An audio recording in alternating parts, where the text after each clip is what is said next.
you guys, we're going to step up reasonable magnitude a bit today and solve some problems with it. So, pictured here, you have a golf cart, a little car, and then a minivan, right?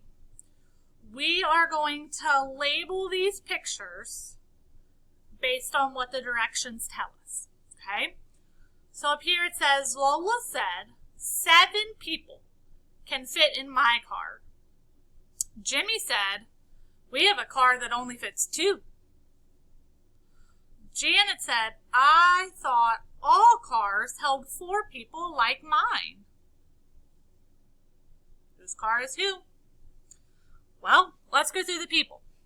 Lola said 7 people can fit in my car. All right, so that's kind of a lot of people in a car.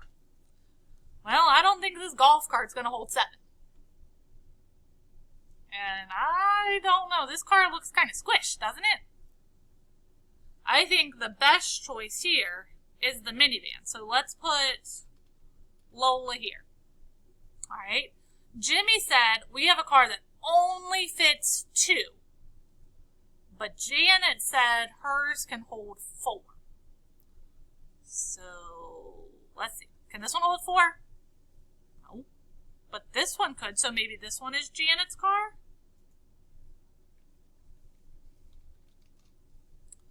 So then, whose was the car that only fit 2? You're right. It was Jimmy. All right.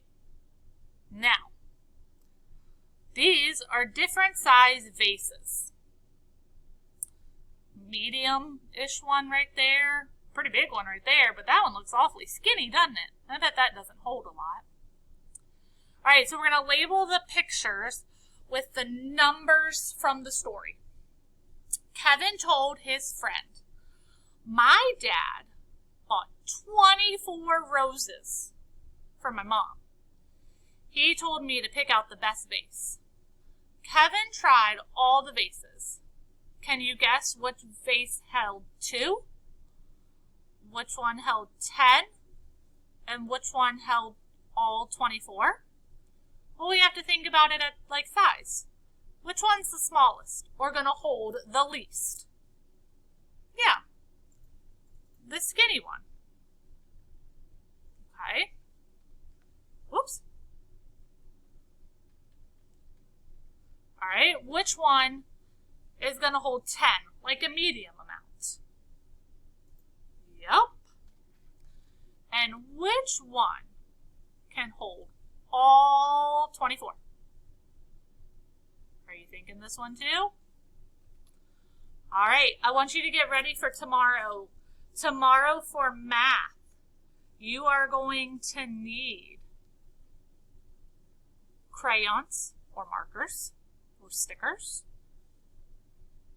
You're going to need a blank piece of paper. And you're going to need to be ready to be creative. All right, see you tomorrow.